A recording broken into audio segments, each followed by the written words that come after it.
A convidada de hoje está aqui connosco para falar sobre justiça social. A doutora Bruna Coelho é atualmente gestora de comunicação e marketing no Tivoli Copc Porto Gaia.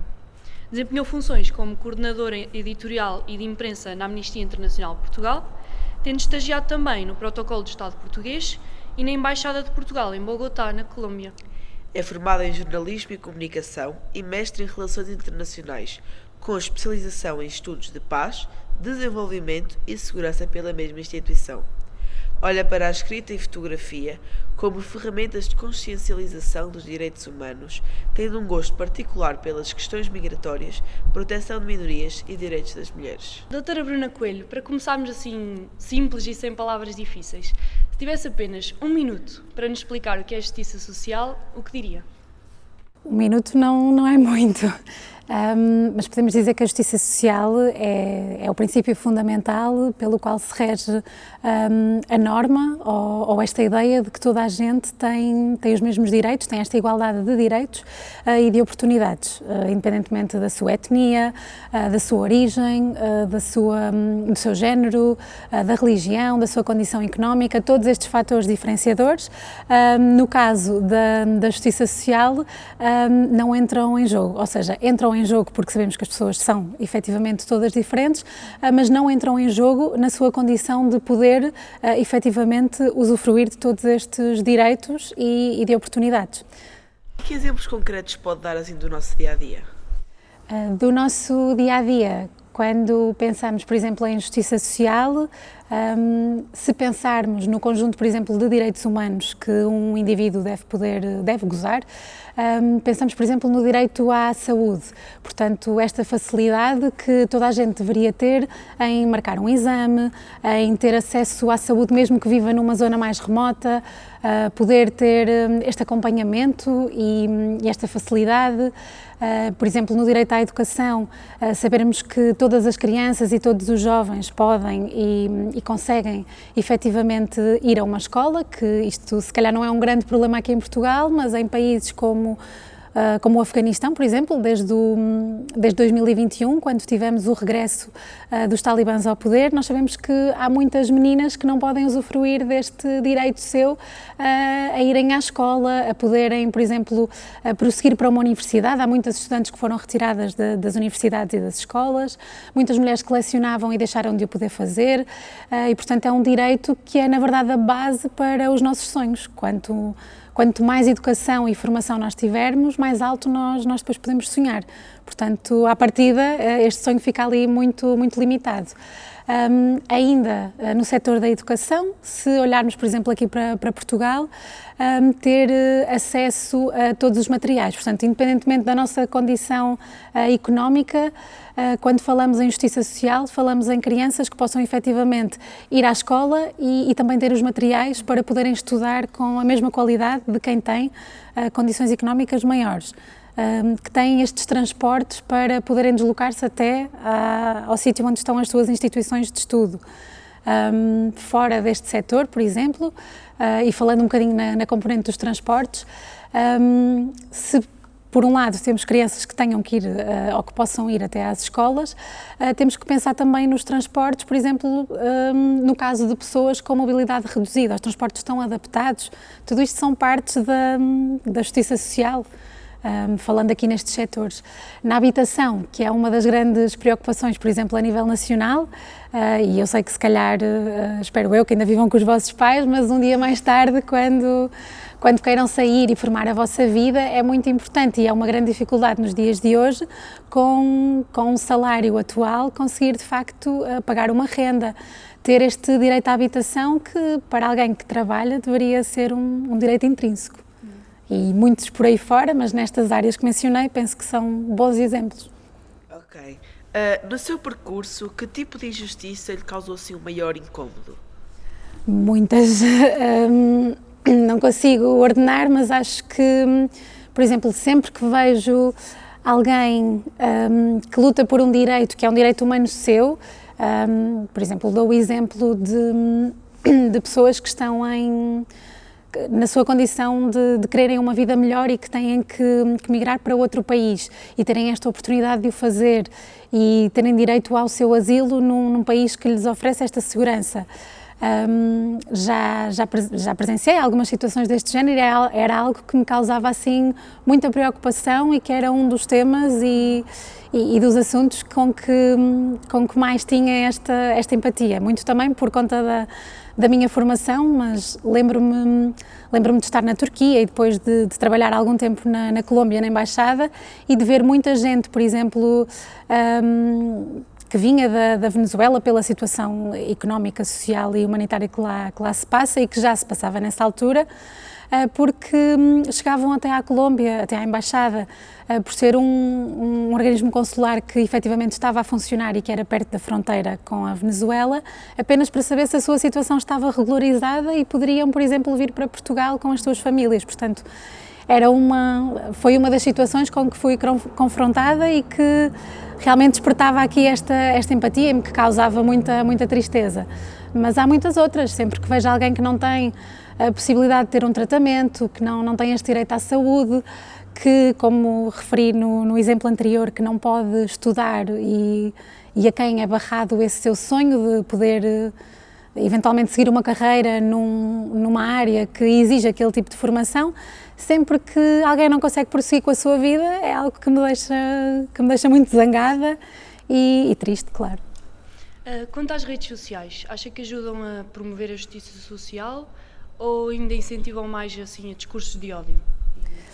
Eu acho que falar de redes sociais é complexo, porque ainda que eu queira acreditar e continuo a achar que de facto podemos promover o bem através das redes sociais, acho que há aqui alguns fatores com os quais nós temos que nos preocupar e olhar para eles com este grau de preocupação.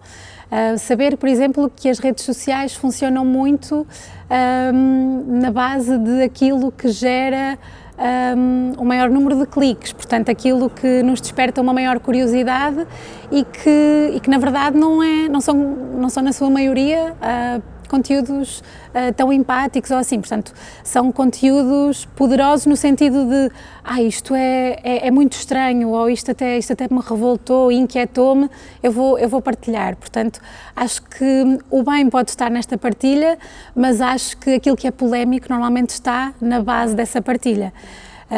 Acho que as redes sociais também mudaram muito a forma como nós consumimos as notícias.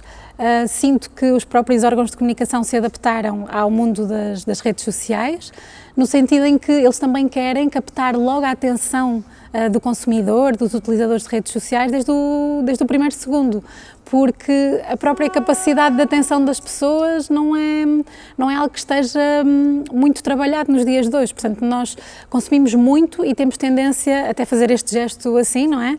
A deslizar facilmente para a notícia seguinte. Portanto, reter a atenção é um grande desafio e sinto que aquilo que é muito polémico é, na verdade, aquilo que consegue ter maior sucesso nas redes sociais. Agora, o que eu acho é que se as redes sociais são ótimas para difundir a opinião, então vamos fazer com que a nossa opinião seja uma opinião fundamentada, seja uma opinião onde nós consultamos todo o conhecimento que tínhamos disponível para formular aquela opinião.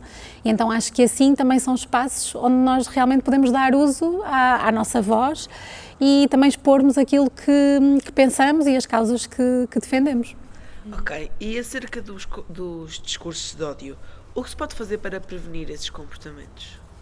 Acho que a parte da educação, portanto, saber que se estamos a falar de algo é porque efetivamente consultamos os factos sobre esse tema. Portanto, estarmos informados ajuda muito a combater esse discurso de ódio, porque o discurso de ódio é uma coisa que escala, mas que não tem muitas vezes uma base fundamentada para aquilo. Portanto, conhecer um assunto para o poder debater e, sendo na sua essência, por exemplo, um problema, até um problema social, tentar olhar para ele na perspectiva de soluções, de criar uma solução, de apresentar alguma solução, porque falar de um tema que é um grande problema, e não trazer para a mesa também essas possíveis soluções, eu acho que é uma maneira de fazer escalar depois esse discurso de ódio, porque as pessoas identificam-se com o problema e gera aqui esta parte polémica que depois é pólvora nas redes sociais.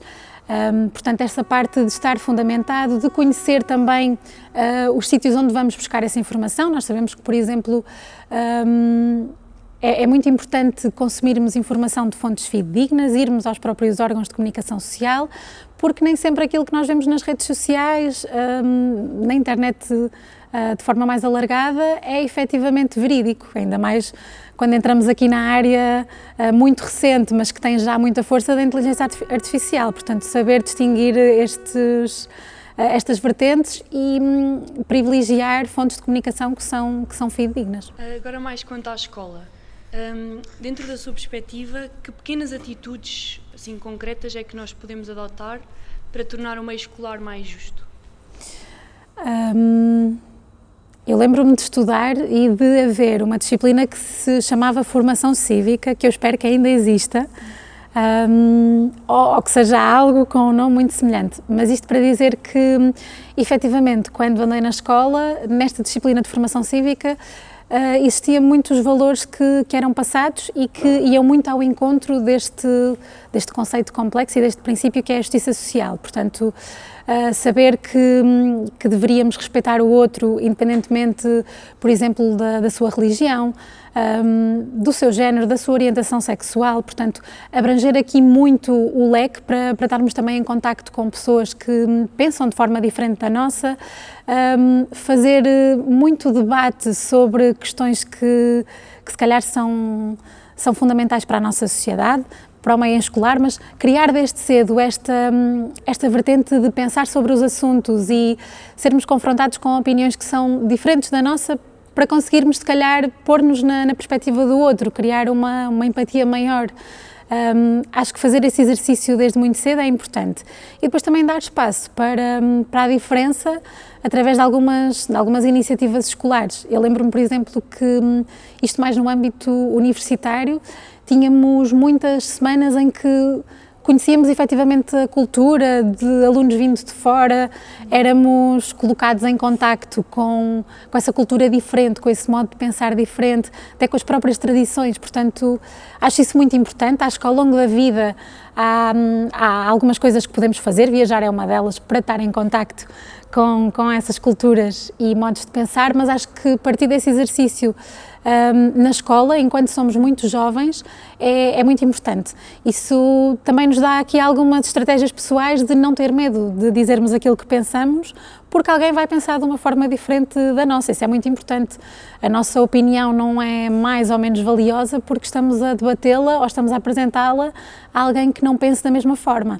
Agora, fundamentar a nossa opinião nesses factos e tentar ver na perspectiva do outro, que não é a nossa. Nós vemos o mundo pelos nossos olhos, os outros veem aos olhos deles e às vezes é estranho, mas é muito necessário tentar, ok, vamos pôr-nos na perspectiva daquela pessoa. Se calhar ela está a ver algo que eu, com a minha educação, com as minhas experiências e com as minhas crenças, não sou capaz de ver tão claramente.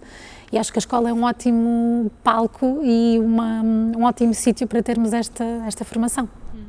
Ok, se um jovem disser eu vejo injustiças, mas não faço nada porque tenho medo de ser gozado ou excluído, o que lhe responderia sem usar a palavra coragem? Sem utilizar a palavra coragem,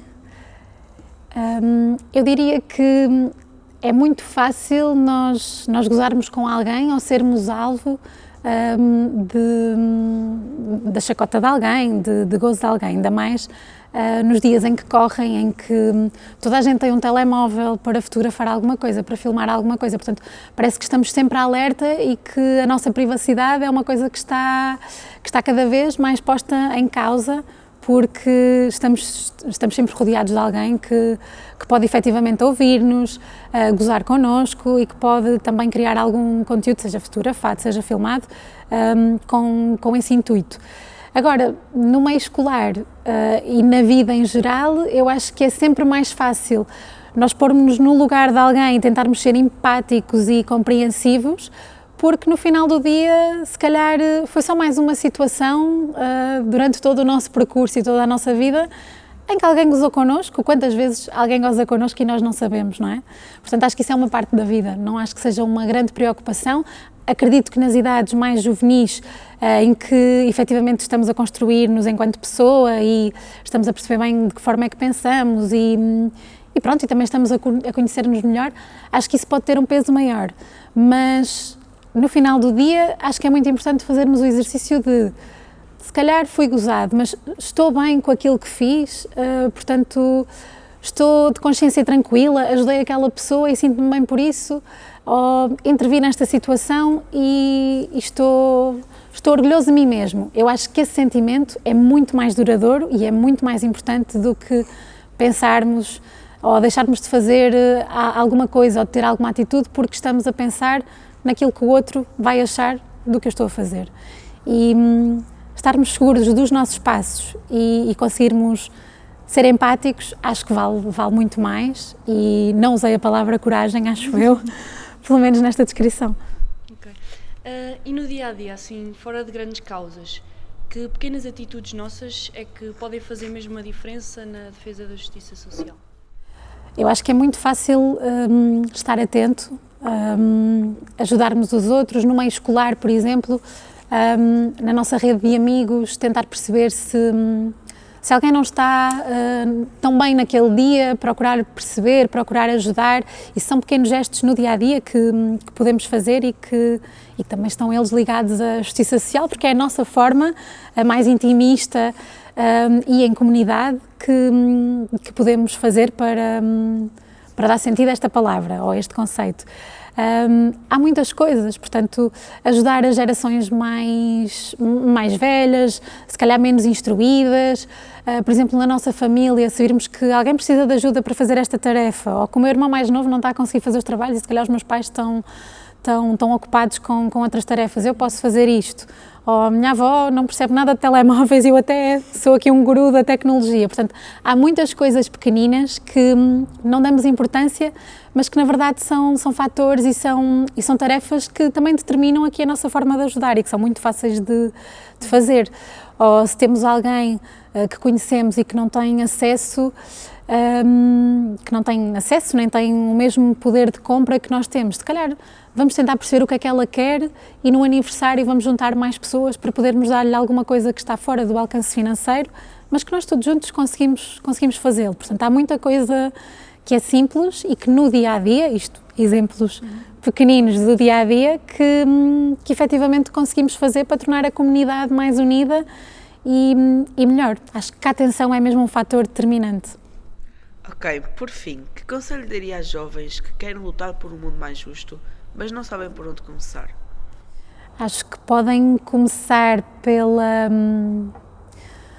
por este fator empático, portanto aquilo que falávamos há pouco, de colocarmos-nos nos sapatos das outras pessoas e tentarmos ver o mundo da sua perspectiva, portanto não estarmos muito bloqueados à nossa e darmos espaço a nós mesmos para conseguirmos ver mais além, questionarmos muitas vezes, eu estou a pensar nisto e a minha visão sobre este assunto é esta, mas será que não há aqui outra coisa que eu possa ver? Será que posso aprofundar o meu conhecimento sobre este assunto, sobre esta causa? Acho que questionarmos é um fator determinante, porque na educação também é assim, quando estamos a aprender aqui um problema de matemática, eu questiono-me para conseguir resolver aquilo, portanto na vida é igual. E quando falamos sobre algum tema, acho que aprofundar esse conhecimento sempre é muito importante. E depois acho que há outras maneiras de, por exemplo, trazermos causas justas à rua ou trazermos durante a nossa vida profissional, darmos palco a essas causas que defendemos. Seja, por exemplo, através das manifestações pacíficas, é algo que nós vemos muito e cada vez a crescer mais, com muitos temas, nomeadamente temas ambientais que têm um maior peso e que são cada vez mais debatidos desde a da geração jovem até aos adultos. Portanto, trazer esses temas à rua, tentar pressionar também aqui as entidades governamentais. Se o nosso trabalho for ligado, por exemplo, a essa área e a causas de comunicação, uma das coisas, por exemplo, é também levar esses temas a órgãos de comunicação social para que eles possam chegar às casas das pessoas e que as pessoas comecem a ouvir sobre eles, a ler sobre eles, a falar sobre eles e a criar também este sentido de urgência. Acho que isso é muito importante e, não fugindo muito aqui à questão, acho que podem começar pela comunidade, como falávamos há pouco. Acho que esses pequenos gestos ajudam muito a tornar a vida mais justa para aqueles que nos rodeiam e a longo prazo, ganhando esse gosto, essa atenção e também um bocadinho esse sentido de urgência e aquela sensação de que, ok, isto preocupa-me, eu tenho que fazer alguma coisa.